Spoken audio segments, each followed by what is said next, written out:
Hi, welcome to the approach to clinical history taking. I have my coffee, I've got my chair, we're all sorted, we're going to nail it. So this is a combination of MedGuide, so go to medguide.uk for much more free peer support stuff from Warwick Medical School students, and the Clinical Skills Society at Warwick. I have a nice little autumnal theme because it's October, so there are leaves and things throughout and a certain colour palette just to keep us going. Oh, I pushed the wrong button. How silly of me. So, let's begin. I want to talk about three things today, hence three leaves. The three things that we're going to talk about today are the concept of this approach to a patient, which is called the medical model. We'll then have a look at this idea of the four frames, which is how Warwick Medical School teaches history taking. And we're going to finish with the implementation, a couple of things you need to bear in mind when you are using your clinical reasoning through your history taking. So what is this medical model? Well, let's think about a timeline with a patient. We begin with triage. This is usually performed by an allied health professional or a more junior member of staff. And what they will do is they'll have a pro forma, a certain set of common questions that they will ask about common presentations to stratify risk. And that's basically what triage is.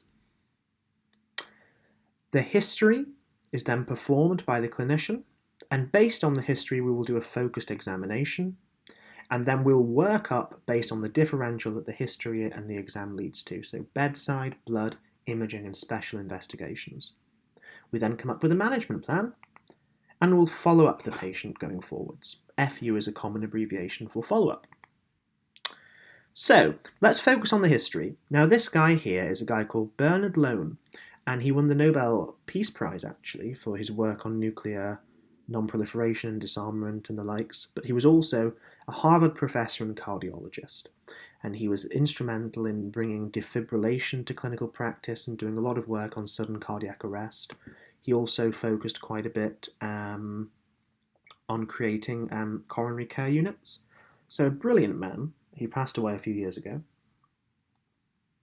But he was a big proponent of the art of the history, and his data shows that upwards of 82% of all diagnoses come from the history.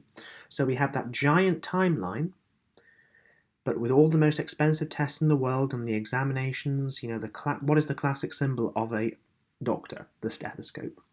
But where are we getting all the information? 82% of diagnoses, and without a diagnosis you can't treat the patient, 82% come from the history. So it's important that we know how to do a history. It's important that we know how to do a good history, and it's important that we know how to implement all of these skills properly. So now that I've convinced you that the history is this wonderful thing that we all need to be excellent at, what are the components of the history? So at Warwick, this is the concept of the four frames approach. The first frame is the presenting complaint, how the patient comes to you.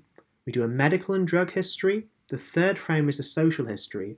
The fourth frame are your ideas, concerns, and expectations. Each frame is worth 25% of the marks, okay? Which is important, because when you think that they're all weighted equally in terms of points, but by far and away most of your time, 60–70% of your time, will be spent on the presenting complaint. The others are basically screens. So how would we begin a history? Just before the start of frame one, something like, hello, my name is Daniel Mercer, I'm a medical student. Immediately, my role is confirmed, my name is confirmed. Okay? I've been asked to speak to you about why you are here today by one of the doctors. Is that okay? I'm getting consent from them. So can I confirm your name and date of birth for confidentiality reasons? And what would you like me to call you today is just simple courtesy, frankly, because you could be calling someone Doreen when they like to be called Mrs. Smith, or vice versa. They might think it's too formal to be called Mrs. Smith. So immediately saying, thank you, Mrs. Smith, shows you're listening, shows you're attentive, shows you care. Immediate rapport lends into something that we call the primacy effect, which we're going to talk about a bit later on. But it's super important that the things you do early on stick with people more than at any other time in the timeline. So thank you, Mrs. Smith. How can we help you today? Now, frame one, the presenting complaint, contains three key components. The actual PC, the actual complaint, chest pain. A simple sentence, a classic thing, short of breath, chest pain, cough. What is the presenting complaint? Often it's more than one thing. What is the big thing that's bothering them? What is the big problem? Once we have chest pain, we need to know more about chest pain because not all chest pain is created equal. So we're going to do what is called the history of the presenting complaint. We're going to dissect that presentation. We can ask questions based on whether they're in pain or not in pain. If they're in pain, we use the mnemonic squitas. If they're not in pain, so anything else, a cough, short of breath, dizziness, fever, whatever, you use operate. So pain, squitas. Non-pain, operate. And we'll cover that in a minute. Then once we've done the presenting complaint and we've pulled apart the history of the presenting complaint with squitas or operate, then we have enough information, if you know your clinical medicine, we have enough information to delve into the click questions, which are 18 systems. These are system questions, and throughout med school you will face some of these, you'll face all of them, you'll have to, on placement, and you will learn 5 or 6 questions for each one. So the presenting complaint is chest pain, so you go through squitas because it's pain. By the time they've described the history of the presenting complaint, that suggests to me that it's more likely to be a respiratory cause of chest pain. So I'm going to click into my respiratory questions and ask the respiratory questions. So that's a basic organizer for how you can do the first frame. Now, what do we think of when we think of squitas or operate? So squitas is often interchanged with Socrates, but squitas is what Vinod teaches at Warwick, so we'll stick with that for now. That stands for sight, quality, intensity, timing, and associated symptoms.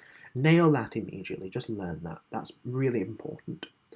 And then operate plus is pretty similar. Onset, progression, exacerbation, relief, associated, timing, but the last 3 are a bit different. Episodic history. Has this ever happened to you before? Severity. How bad is this for you? And then the plus indicates how is functional impairment? Is it up or is it down? So is it affecting the daily activities of living? Is a functional issue to that? So the last 2 questions are really gauging what this is personally for the patient. Let's do a quick example of what squitas could be. So if the patient has an epigastrium burning sensation, also called a pyrosis, and it's like a 5 out of 10 for being uncomfortable, they say it's timed with a horrible cup of tea in the morning, okay? It's horrible with a cup of tea in the morning, not a horrible cup of tea. And they get a horrid taste in their mouth after the pain. So what do you think the main differential is there? Pause the video. I would probably say some sort of reflux, some sort of GORD going on there. So that's your first frame. This is 25% of the marks, but it's about half to 60% of the content. And to be honest with you, you've got a pretty good idea of what's going on in most cases by the end of the first frame. But let's move on to the medical and drug history. So you're going to take a past medical history.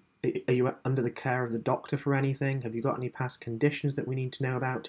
It is rare that the patient will sit down and list everything. 5 years ago I had a hip hop, 4 years ago I had a cabbage, blah, blah, blah. They will name some things. You will probably go and have to look this stuff up in their notes. So you should always ask the patient histo of history. That's a little mnemonic to help you remember. Heart disease, increased blood pressure, seizure, type 1 and 2 diabetes, and obs and gynae questions for females. These are important, serious conditions that basically affect how you affect prognosis, affect surgical outcomes, affect medical outcomes, affect risk of things like how well they'll respond to getting COVID and all these different kinds of things. So it's super important that you always ask these questions. So ask them an open question, anything you're under the care of the doctor of or any conditions that you have, and then specifically say any heart disease, any increased blood pressure, any seizures, any diabetes, any obstetrics and gynecology things, you can ask about that. Okay? And then you could probably add an R, histor, and the R could be renal problems, because renal really affects dosing and things. For the drug history, you're going to ask about medications. Don't expect the patient to have a card with all of the medications on, which they might do in primary care, because that's on the letter, or they might have brought them with them in secondary care. But that would be nice, but it rarely happens. So again, it's something you might have to look up. So don't just assume the patient's given you all of the medication information. But you also need to ask about over-the-counter OTC stuff. Is there anything you're taking? They might be taking a bucket of paracetamol, which suggests that their pain is not being managed properly. So you need to treat the cause, so you need to treat the pain better, right? Also, taking a lot of paracetamol can be hepatotoxic, and it can affect other things and other medications, and it can perpetuate stuff. So you need to make sure, are they taking anything off prescription over the counter? That includes herbal stuff. So I would actually specifically ask, are you taking any herbal supplementations? And then finally, recreational. Now, some patients can be affronted by this. It's more likely that they will be affronted in an OSCE setting, where an actor has been told to be upset if you are not courteous in the way you deliver this. So I like to, just for the sake of time, every single time that I ask a patient this, whether an actor or not, I just say, we ask this question to everyone, it's nothing personal. Do you take any recreational drugs? That's literally what I say. Signposting, and to make sure that it's not, I'm singling you out because of my biases, and I think that because you look like X or because you've come from X environment, that you must be taking drugs, kind of situation. Allergies. So you're going to ask, what allergies do you have, right? What allergies do you have? And then you always have to ask the second question, which gets missed all the time, which what is the reaction to the allergies? I'm allergic to latex. What is the reaction? Do I get a little rash? Do I sometimes get nothing? Do I get a rash all over my body? Do I find it difficult to breathe? Do I go into full-blown anaphylaxis? The nurses will come back to you if you write latex on the allergy form without latex hyphen small rash, right? You need to have both the allergy and the response. Never forget both. And it looks good in an OSCE to say, what are you allergic to? Penicillin. And what is your reaction? Boom. Oh, or what happened the last time you took penicillin, kind of situation. Social history. So this is frame 3 now. This is where you ask things like smoking and always quantify. Do you smoke? Yes. How much do you smoke? How long have you smoked that much for? Boom. Do you smoke? No. Did you ever smoke? Do you smoke? Yes. What do you smoke? Is it tobacco? Are they roll-ups? Are they cigarettes? Are they cigars? Are they a pipe? What do you smoke? Do you vape? Right? Before you vaped, did you smoke? So always quantify. Alcohol, the same thing again. And then you need to think about CAGE or Audit C, the screening tools that we use for drinking severity. Occupation, so what do you do, and is this condition now affecting your daily living? What is there an effect of this chest pain, Mrs. Smith, on your work? Family, the same thing. What's the environment? Is it comfortable? Are there issues? What's your home life like? And then when you think about the home and you think about the family, you need to think about functional things, okay? Are you having issues with feeding? Is there a stressful thing? Are you having issues with dressing? Are you having issues with going upstairs?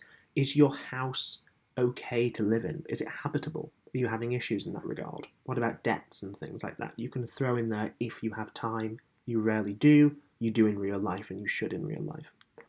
Travel. Where have you been and when have you been? And that's important. Recent travel. I like to have a bit of a joke with patients at the moment. I know it's a bit silly because of COVID at the moment, but have you been travelling anywhere recently? And about a year ago, they would say no, and now they're starting to say yes. So don't assume that because we're in a pandemic, people are not travelling by any stretch of the imagination. So, the ideas, concerns, and expectations now.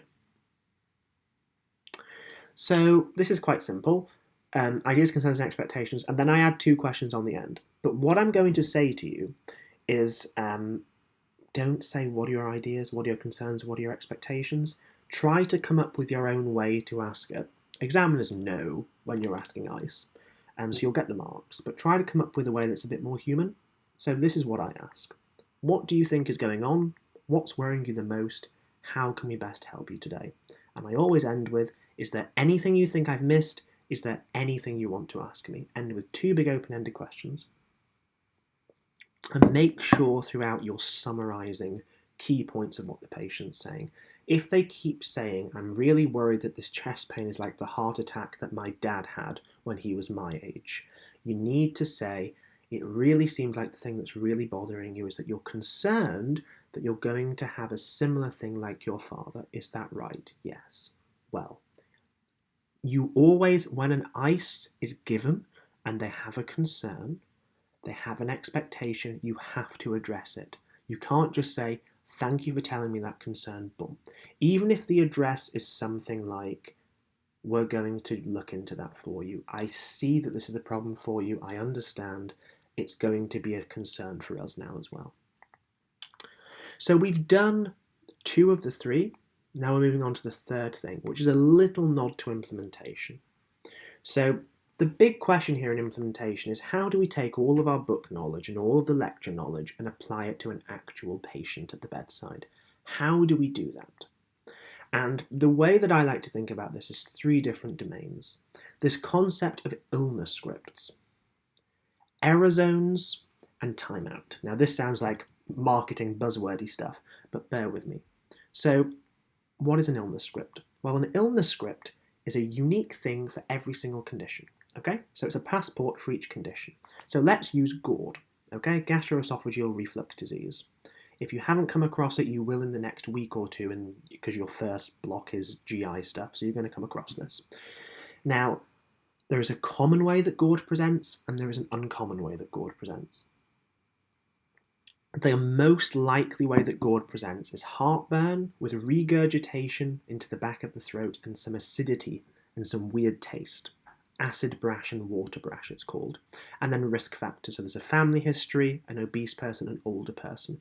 That is a classic presentation. That is an illness script for GORD. There are other things like dysphagia, globus, laryngitis, and halitosis that you need to bear in mind. But when you picture GORD, picture an obese, older patient with a family history of GORD who has heartburn and acid regurgitation.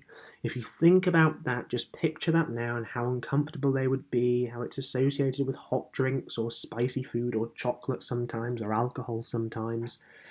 That's your illness script for GORD. And when you start to learn these illness scripts, then you start to spot the pattern recognition. When the patient presents with heartburn, you start to think, I have 3 or 4 illness scripts that have heartburn in them. Okay, so my brain is starting to cue those passports for me. Then they say, I've been putting on a lot of weight recently, I'm on my 65th birthday, my dad had really bad reflux. Bing, bing, bing. That's what it's starting to sound like. You're going to accumulate hundreds of passports, illness scripts, throughout the clinical years and throughout practice. Hundreds of them. And so the most important thing is that you're collecting the right information on the important conditions, right? And that's where this thing called the UKMLA comes in. So it's an A to Z condition list of 300 conditions that the GMC say every medical student needs to know by the time they graduate. So you need to be working through this condition list. Warwick is not going to give it to you. You need to be working through this condition list to ensure that you are fit for practice and that you are ready for the MLA, the medical licensing assessment, which you'll all have to take at the end of med school. They ask what is common and what is important when they add it to this list. So an aortic aneurysm exploding isn't common, but they'll die of hypovolemic shock in about 5 minutes due to internal bleeding, massive internal bleeding. So it's important that you can spot the illness script of a torn aortic aneurysm, right? So it's in there, is what I'm saying. Error zones. So these are things at work that lead to you getting the wrong diagnosis. For the doctor, it's biases that we bring, incorrect illness scripts or missing illness scripts, and then data interpretation. So at some point in triage, the history exam, labs, management plan, you've done some interpretation wrong. There's systemic issues such as workload, too much workload to think properly, miscommunication between departments and within departments, and data input error. And for the patient, they could present with an unusual presentation, or they could be withdrawn and not be giving you the information for many reasons. Mistrust of healthcare, sensitivity, feeling embarrassed, not building sufficient rapport with the patient, many reasons why they could be a bit withdrawn. So we're going to focus on the doctor concerns, and if we think about scripts and interpretation error, It's just a case of time. It's seeing things that lead you to being a bit better at that. But when we think about biases, we need to think about the top four that I've come up with here are your A, B, C, Ds of biases to bear in mind. I'm just going to briefly for 1 minute talk about these. So an anchoring bias, this is where you anchor onto an answer. You think that this patient has X, and I'm going to stick with that. Because as soon as you walk in, you think, this is what I think it is. And then you start to discount things subconsciously, and then you miss important cues. Beginner bias is also called the primacy effect, which I touched on before, which is this idea as human beings, we just have to realize neuroscience has taught us that one of the first things that we are told is something that we deem in our heads to be more important. But the first things the patient are telling you might not actually be that important. And they certainly might not be the most important thing that causes you to subconsciously discard other stuff. So it's really important that you keep an open mind and you don't just fall prey to this primacy effect, the beginner's bias, because it can take a while for a patient to warm up to you and build rapport and disclose things to you. And if you're just focusing on the early stuff, then you miss the stuff that they really need to tell you. And that's an issue for having ice at the end, isn't it? Confirmation bias. This is kind of leading on from the anchoring bias, this idea that you think something is true and then you start to discount other stuff. You're only taking in the information that confirms what you think is true. Now, isn't that dangerous when our brain is trying to sort through hundreds of passports, hundreds of illness scripts to come up with what the diagnosis is, okay? And if we're only allowing ourselves to be proven right with one passport, we're discounting hundreds of passports. Confirmation bias is really dangerous. As is this thing called discontinuation bias, which is a type of momentum bias.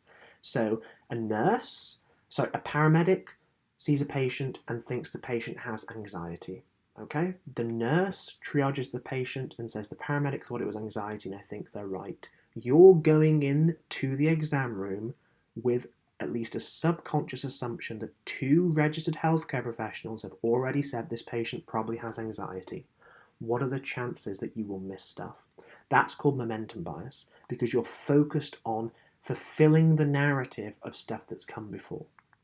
So we can use the mnemonic time to try and address some of these biases. Number 1, talk it out. Just like in Math GCSE, showing you're working out can be one of the most powerful ways to address bias, just talking it out with colleagues, just around the nurse's station for a few minutes. I think this patient has pneumonia because of blah, blah, blah, blah, blah, and they don't have blah, blah, blah, which means that they don't have this other diagnosis. What do you think? Just talk it out.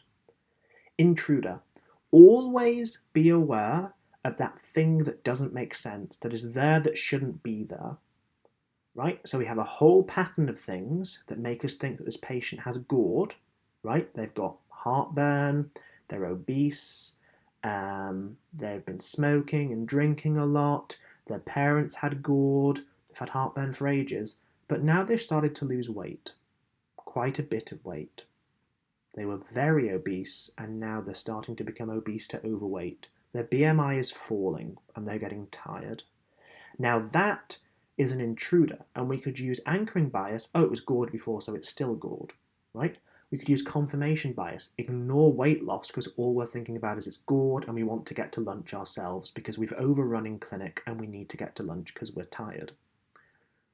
And discontinuation bias. You know, the patient thought, my GORD's getting worse. Told the receptionist has written in the notes, talk about their GORD, kind of thing. So it's a discontinuation bias, right? It's momentum building up.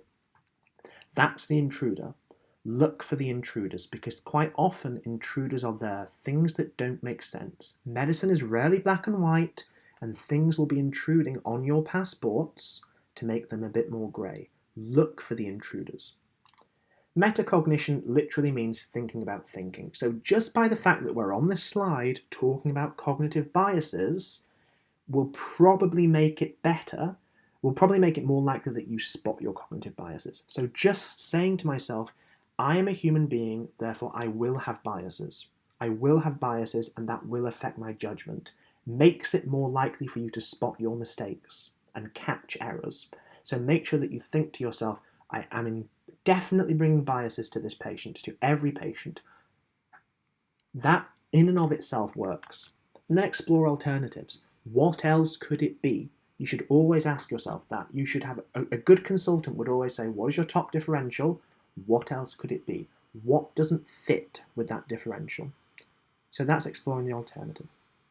So those are our three different things. We've talked about what the medical model is. We've given you an approach to taking a history with the 4 frames at Warwick, and we've talked a little bit about implementation. So keeping an eye on the different cognitive biases that we can have, what an illness script is, and talking about certain error zones for the patient, for the doctor and healthcare professionals, and for the system as a whole. So thank you for listening.